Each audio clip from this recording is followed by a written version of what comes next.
அனைவருக்கும் வணக்கம். செய்யுன் கல்வி நிலையம் அன்புடன் வரவேற்கிறது. அன்னை தமிழ் இலவச தமிழ் சிறப்பு தேர்வு தொடர். இந்த வீடியோல நம்ம என்ன பார்க்க போறோம் அப்படின்னா, அண்மையில் டிஎன்பிஎஸ்சி 2 2A மற்றும் குரூப் 4 தேர்வுகளுக்கான பாடத்திட்டத்தை மாற்றியுள்ளது. இப்ப நம்ம அன்னை தமிழ் சிறப்பு தேர்வு தொடர் ஆல்மோஸ்ட் ஒரு 8 தேர்வுகள் வரைக்கும் நம்ம முடிச்சிட்டோம். இந்த தேர்வு அட்டவணையை நம்ம ஃபாலோ பண்ணிக்கிறது பழைய பாடத்திட்டமான பகுதி ஆ இலக்கணம், பகுதி ஆ இலக்கியம், பகுதி இ தமிழறிஞன் தமிழ் தொண்டு. இப்போ பழைய பாடத்திட்டத்திற்கு ஏற்றாற்போல் நம்ம அட்டவணையை வடிவமைச்சு கொடுத்துருந்தோம். அப்போ அந்த பழைய பாடத்திட்டத்துக்கு ஏற்றாற்போல் நம்ம 6 முதல் 12ஆம் வகுப்பு வரை தமிழ் புதிய புத்தகம் மற்றும் பழைய புத்தகத்தை படிக்கிற மாதிரி ஷெடியூல் இருந்துச்சு. அது போக 11th 12th சிறப்பு தமிழ் புத்தகத்தையும் படிக்கிற மாதிரி ஷெடியூல் வச்சிருந்தோம்.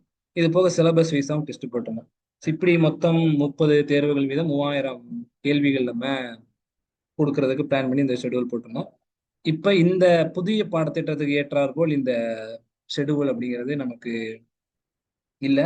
இந்த ஒரு ஸ்ட்ராட்டஜி அப்படிங்கிறது கண்டிப்பா பயனளிக்காது. இந்த உத்தியை பயன்படுத்தி நம்ம புதிய பாடத்திட்டத்தை ஃபேஸ் பண்ண முடியுமானா முடியாது. ஏன்னா இதுல நிறைய நம்ம படிக்கிற மாதிரி இருக்கு. ஆனா புதிய பாடத்திட்டத்தில் இலக்கணத்திற்கு அதிகமாக வெயிட்டேஜ் இருக்கு. 85 கேள்விகள் வரைக்கும் இலக்கணம், 15 கேள்விகள் வரைக்கும் தான் தமிழ் இலக்கியமும் தமிழ் அறிவியல் தொண்டும். அதுவும் ரொம்ப சிலபஸ் கம்மியா இருக்கு. இதற்கு முன்னால் இருந்ததை விட இப்ப ரொம்பவே குறைவாக தான் இருக்கு. ஸோ அப்போ அஃபிஷியலா நம்ம இந்த அன்னை தமிழ் தேர்வு தொடரை முடிவுக்கு கொண்டு வரோம். வேறொரு தேர்வு தொடரை நம்ம கண்டிப்பா சந்திக்கலாம். ஸோ அதற்கு முன்னாடி அந்த அன்னை தமிழ் தேர்வு தொடருக்கு வந்த ஃபீட்பேக்ஸ் எல்லாம் ரொம்ப நல்ல நல்ல ஃபீட்பேக் ஆச்சு. எல்லா ஃபீட்பேக்கும் நல்ல ஒரு ஃபீட்பேக்ஸாக இருந்துச்சு. அந்த ஃபீட்பேக்ஸ் எல்லாம் இப்போ உங்களுக்கு டிஸ்பிளே பண்ணியிருக்கோம். ஐ திங்க் டெஸ்ட் நம்பர் 2ஓட ஃபீட்பேக்ஸ் எனக்கு தேர்வின் 2ஓட ஃபீட்பேக்கு ரொம்ப நல்லா கொடுத்துருந்தாங்க. பார்த்தீங்க அப்படின்னா, please continue test sir, thank you, good questions, thank you sir, question easy, thank you sir, but இன்னும் கொஞ்சம் இயர் சம்மந்தப்பட்ட கொஸ்டின்ஸ் கேட்கலாம், எக்ஸ்பிளைன் ப்ளீஸ் கொஸ்டின் நம்பர் அது மாதிரி சொல்லியிருந்தோம் நம்ம. Test is usefully good questions you to குடு sir, thank you so much sir. I am housewife student, this test series is useful for me, thanks to chain academy, thank you. 41 question answer CNT மாத்தியாச்சு, நல்லா இருந்தது ஐயா, good, excellent question, please put the Telegram questions in telegram, okay, need max test batch, okay, very useful, very useful, thank you sir. 200 questions test வைங்க sir, ஃபுல்லா cover பண்ண மாதிரி இருக்கும், okay okay, useful for us, good, super question paper, I love fame, no, please put the question in Telegram, very good good, excellent. இந்த மாதிரி நமக்கு feedbacks தேர்வின் 2க்கு கொடுத்தீங்க. அதே மாதிரி எல்லா தேர்வுக்கும் இந்த ஃபீட்பேக் மொத்தமாக இந்த குமுலேட்டிவ் ஃபீட்பேக் பார்க்க இந்த ஃபீட்பேக் குட், நல்ல ஒரு தரமான கேள்விகள் கொடுத்துருந்தீங்க சார்ங்கிற மாதிரி தான் ஃபீட்பேக்ஸ் வந்துச்சு. அதுவும் தேர்வின் 1ல் ஒரு ஃபீட்பேக் கூட இருந்துச்சு. 6ஆம் வகுப்பு தான். அந்த 6ஆம் வகுப்பு நான் பல முறை படிச்சிருக்கேன், நல்லா படிச்சிருக்கேன். கண்டிப்பாக நான் 100க்கு 99 98 எடுப்பேங்கிற அளவில் இருந்தேன். ஆனால் என்னால் 96 தான் எடுக்க முடிஞ்சு. அந்த அளவுக்கு கொஸ்டின்ஸ் ரொம்ப குழப்புற மாதிரி, நல்லா படிச்சும் அதை நம்ம மிஸ் பண்ற மாதிரி கேள்விகள்லாம் நல்லா இருந்துச்சு சார் அப்படின்னு சொல்லிட்டு ஓவராலாக பார்க்கல இந்த ஃபீட்பேக் அப்படிங்கிறது நமக்கு நல்லா கொடுத்துருந்தீங்க.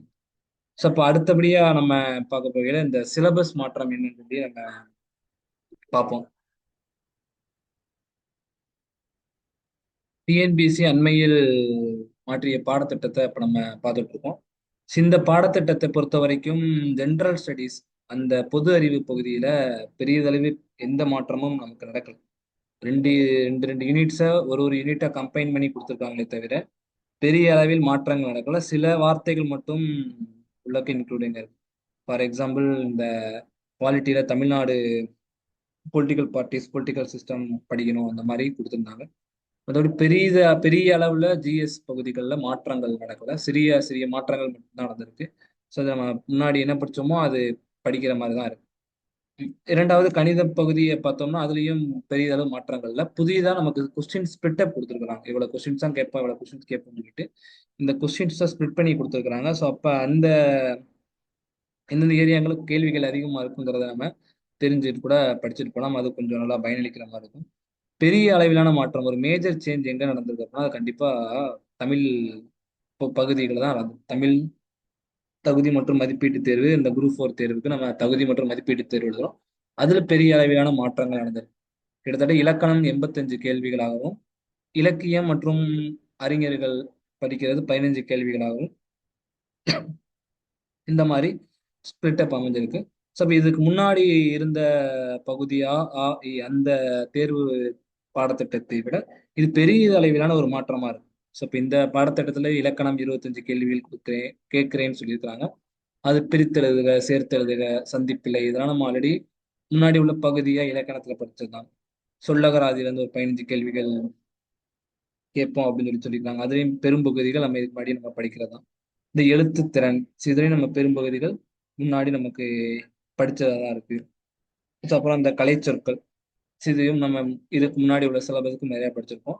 வாசித்தல் புரிந்து கொள்ளும் திறன் இதுல நிறைய புதுசா இப்ப நமக்கு சில பகுதிகள்லாம் சேர்த்திருக்காங்க. முன்னாடி சிலபஸ்ல கிடையாது. இந்த கொடுக்கப்பட்ட பத்தியிலிருந்து கேட்கப்பட்ட வினாக்களுக்கு சரியான விடையை தேர்ந்தெடுத்தல் பேசேஜ் கொடுத்துருவாங்க. அதுல இருந்து ஒரு 5 கேள்வி 3 கேள்வி கேட்பாங்க. அது என்ன பதில் வருது அப்படின்னு கேட்பாங்க. இதெல்லாம் நமக்கு முன்னாடி கிடையாது. அந்த மாதிரி நிறைய மாற்றங்கள் நடந்திருக்கு. எளிய மொழிபெயர்ப்பு, இலக்கியம், தமிழ் அறிஞர்களும் தமிழ் தொண்டும் 15 கேள்விகள் கேட்போம் அப்படின்னு சொல்லி போறீங்க.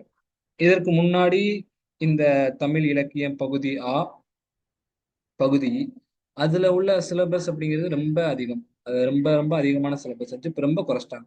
திருக்குறள்ல 20 அதிகாரங்கள் கொடுத்திருக்கிறாங்க. இதுக்கு முன்னாடி இந்த அதிகாரங்கள் 25 அதிகாரங்கள், சில அதிகாரங்கள் மாறவும் செஞ்சிருக்கு. அப்ப அது ஒரு 20 அதிகாரங்கள் கொடுத்திருக்கிறாங்க.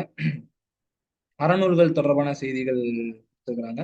முன்னாடி சங்க இலக்கியங்கள் நம்ம நிறைய படிப்போம். புறநானூறு, அகநானூறு, சங்க இலக்கியங்கள் நிறைய படிப்போம். சங்க இலக்கியங்கள் பத்தி சிலபஸ்ல நமக்கு இந்த தடவை கொடுக்கல. அப்புறம் தமிழின் தொன்மை சிறப்பு, திராவிட மொழிகள் தொடர்பான செய்திகள் நம்ம முன்னாடியே படிக்கிறது தான். அப்புறம் ஊவேசா, தேப்பூமி, இலக்குவனார், தமிழ் பணி, அந்த இவங்க பண்ண தமிழ் பணிகள் முன்னாடியே படிப்போம். தேவனைய பாவனார் எப்பவுமே ரொம்ப ரொம்ப ஒரு முக்கியமான ஒரு ஆளுமை தமிழ்ல. அவங்கள பத்தி நிறைய கேள்விகள் வழக்கம் போல கேட்கறது அதெல்லாம் நமக்கு கொடுத்துருக்குறாங்க. அது போக இப்போ வீரமா முனிவர் ஆற்றிய பணிகள் வழக்கம் போல கொடுத்துருக்குறாங்க. அப்ப குறைவான அளவு தான் கொடுத்துருக்காங்க. டிகேசி, குன்றக்குடியார் புது புக்ல இருக்கிறாங்க. காகிதம் இல்ல திருமணம் புது புக்ல இருக்கிறாங்க. தாராபாரதி, வேலுநாச்சியார், பட்டுக்கோட்டையார், முடியரசன், தமிழ் ஒளி, உருத்திரங்கனார், கீவா ஜெகநாதர் இவங்கெல்லாம் கொடுத்துருக்குறாங்க. ஆனா பழைய பாடத்திட்டத்திலிருந்து ரொம்ப ரொம்ப குறைவான அளவு தான் இப்ப நமக்கு கொடுத்துருக்குறாங்க. ஐ மீன் இந்த இதெல்லாம் படிக்கிற பகுதிகள், இலக்கியம், தமிழ் தொண்டும் படிக்கிற பகுதிகள், படிக்கிற பகுதிகளுக்கான வெயிட்டேஜ் அப்படிங்கிறது ஒரு 15 கேள்விகள் தான். புரிதல் அடிப்படையிலான கேள்விகளுக்கு தான் ஒரு 85 கேள்விகள். புரிதல்ங்கிறத தாண்டி அதுலயும் சில படிக்கிற பகுதிகளுக்கு ஓமை தொடர்கள் புரியலாம், மனப்பாடம் பண்ணலாம், லகர லகர வேறுபாடுகளும் சில இதுங்களுக்கு. ஆனா இந்த இலக்கணம் புரிந்து கொள்ளும் அடிப்படையில இந்த 85 கேள்விகள் நம்ம நம்ம அப்படிதான் இந்த புது சிலபஸ் படி நம்ம அப்ரோச் பண்ண போறோம்.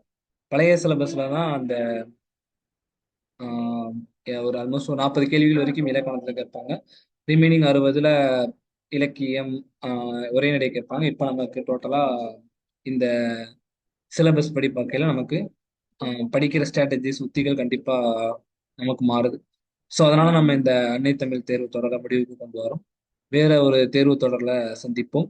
நன்றி, வணக்கம்.